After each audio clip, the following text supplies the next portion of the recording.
Terima kasih, jangan lupa tinggalkan like, comment, and subscribe channel ini ya. Halo teman-teman semua, kenalin nama aku Hidayah Fadli atau dengan sapaan Arka Fadli. Aku merupakan alumni dari Fakultas Ekonomi dan Bisnis, jurusan Ekonomi Pembangunan, Universitas Sumatera Utara. Nah, kali ini aku pengen bagiin pengalaman aku seputar dalam pengerjaan skripsi ya, khususnya dalam sidang skripsi. Nah, kali ini aku pengen banget bahas dengan teman-teman semua apa saja pertanyaan-pertanyaan yang akan ditanyakan oleh dosen penguji kita pada sidang skripsi. Pertanyaan pertama, apa alasan kamu mengambil judul tersebut? Nah, ketika teman-teman ditanya demikian, teman-teman bisa coba jelaskan fenomena yang teman-teman angkat atau yang teman-teman amati sehingga teman-teman tertarik untuk mengambil judul tersebut.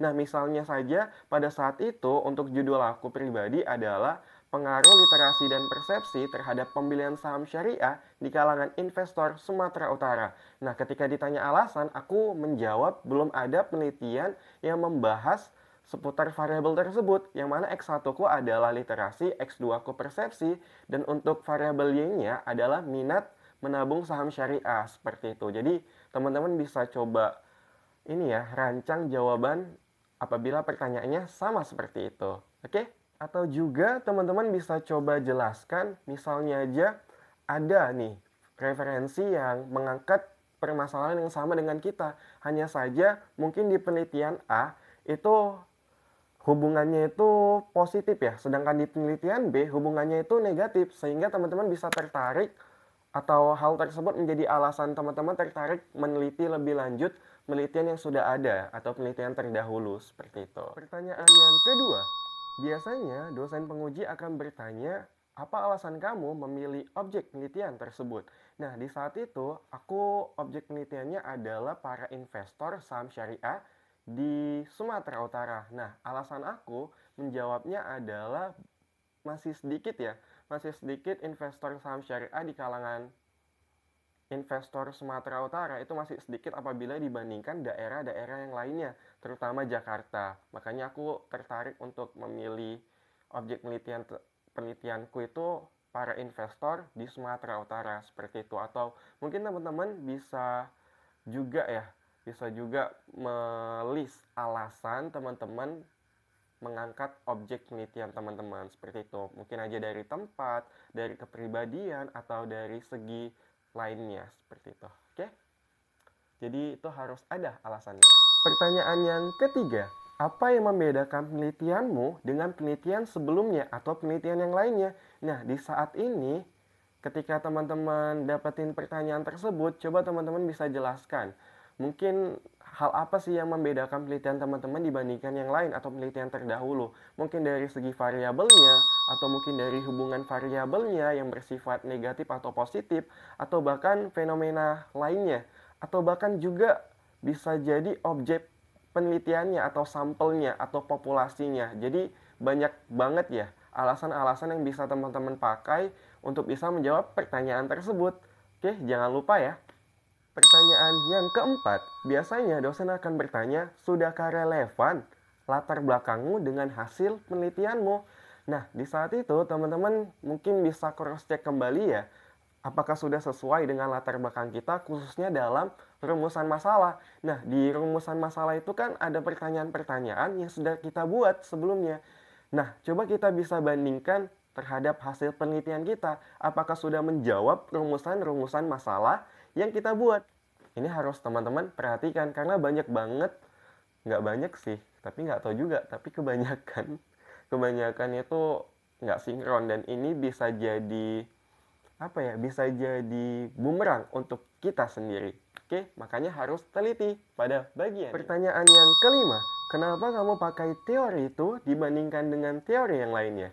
Nah, di saat itu teman-teman bisa coba menjawab, mungkin teori ini adalah teori yang paling sesuai dengan penelitian saya, atau teori ini paling sesuai dengan variabel-variabel yang saya gunakan, seperti itu. Jadi, atau alasan-alasan lainnya yang teman-teman bisa anggap itu relevan dengan jawaban teman-teman atas pertanyaan dari dosen, penguji, teman-teman semua. Oke, jadi harus disiapin tuh.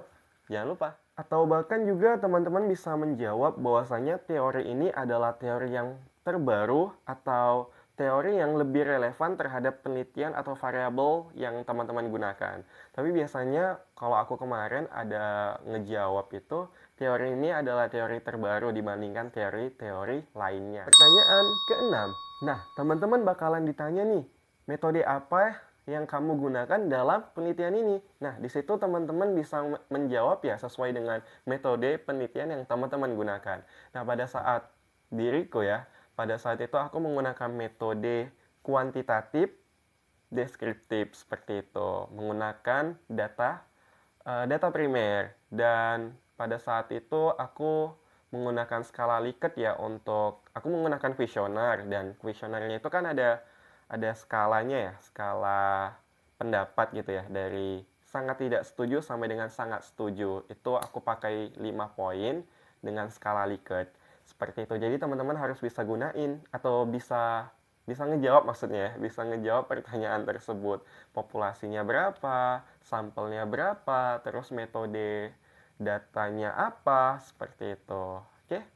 Dan juga sama alat atau olah data ya. Pada saat itu aku pakainya SPSS. Nah, pada umumnya teman-teman mahasiswa itu pakai SPSS atau eFuse atau bahkan aplikasi olah data Stata. Jadi teman-teman bisa sesuaiin tuh sesuai dengan kebutuhan teman-teman mau pakai aplikasi yang mana di antara 3 tadi ya, atau yang lainnya juga banyak sih variasinya. Cuman memang kebanyakan sih eFuse untuk penelitian mahasiswa S1. Tapi terserah teman-teman sih. Oke, pertanyaan ketujuh. Nah, biasanya dosen akan bertanya, apa sih tantangan atau hambatan yang kamu alami ketika penelitian? Nah, di sini lebih ke curhat aja sih, teman-teman bisa terbuka. Kira-kira ketika penelitian ini berlangsung, apa sih hambatan yang teman-teman alami? Mungkin ketika nyebar kuesionernya, atau mungkin ketika cari datanya, atau mungkin ketika olah datanya itu nggak signifikan, atau error, dan lain sebagainya. Itu bisa teman-teman share, atau teman-teman beritahu, teman-teman jawab ke dosen, teman-teman semua. Oke? Jadi ini lebih ke curhat aja sih, kendala-kendala yang teman-teman alami, sehingga nantinya dosen akan memberikan tips ya, atau solusi terhadap masalah teman-teman. Jadi ini berguna banget ketika revisi nantinya, khususnya dalam hal error data ya, atau lain sebagainya sih, tapi lebih ke error data. Itu pastinya sarannya bakalan berguna banget di kemudian hari nantinya, atau penelitian selanjutnya kita, atau bahkan ketika kita revisi nantinya. Jadi jangan lupa dicatat. Oke? Selanjutnya yang ke-8. Apa sih temuan yang kamu temuin dalam penelitianmu? Nah, di sini lebih ke hasil ya. Hasil apa sih yang bisa kamu interpretasikan dalam penelitianmu? Mungkin di saat ini aku bisa kasih contoh dari 3 variabelku ya, antara X1 literasi, X2 persepsi, dan untuk variabel Y-nya adalah minat. Dan hasil temuanku adalah ternyata ketika sudah kuuji dengan aplikasi SPSS dan aku interpretasikan, 2 variabel tadi, X1 dan X2 itu berpengaruh positif ya kepada variabel Y-ku, minat. Jadi literasi dan persepsi itu berpengaruh positif terhadap peningkatan minat investor pemula terhadap ini ya, untuk ngebeli saham syariah atau memilih saham syariah dalam investasinya. Seperti itu contohnya. Selanjutnya yang ke-9. Nah, biasanya dosen akan bertanya nih, ini lebih ke menguji mindset juga gitu ya. Akan bertanya seperti ini, apa sih kontribusi penelitianmu terhadap permasalahan yang berkembang saat ini? Seperti itu. Itu biasanya ada sih beberapa dosen yang bertanya demikian. Nah, coba teman-teman bisa jawab sesuai dengan hasil temuan yang teman-teman teliti. Seperti itu. Jadi kira-kira hal apa sih yang bisa bermanfaat kepada masyarakat dari penelitian ini? Nah, untuk diriku sendiri, hal yang bermanfaat dari penelitianku, kan kemarin aku tentang saham syariah ya. Jadi dengan penyebaran kuesioner tadi, aku juga mengedukasi masyarakat untuk bisa pindah dari investasi konvensional ke investasi syariah no riba. Jadi non riba. Dan apa sih manfaat-manfaat lainnya kalau berdasarkan penelitian masing-masing dari teman-teman semua. Jadi itu contoh aja. Oke? Oke teman-teman semua, terima kasih yang udah mampir di video ini. Semoga bermanfaat ya untuk teman-teman semua dan semoga lulus untuk seminar proposalnya atau bahkan sidang skripsinya. Semoga bermanfaat, jangan lupa belajar dan persiapkan secara matang sehingga nantinya ketika sidang teman-teman bisa jawab pertanyaan-pertanyaan dari dosen penguji teman-teman.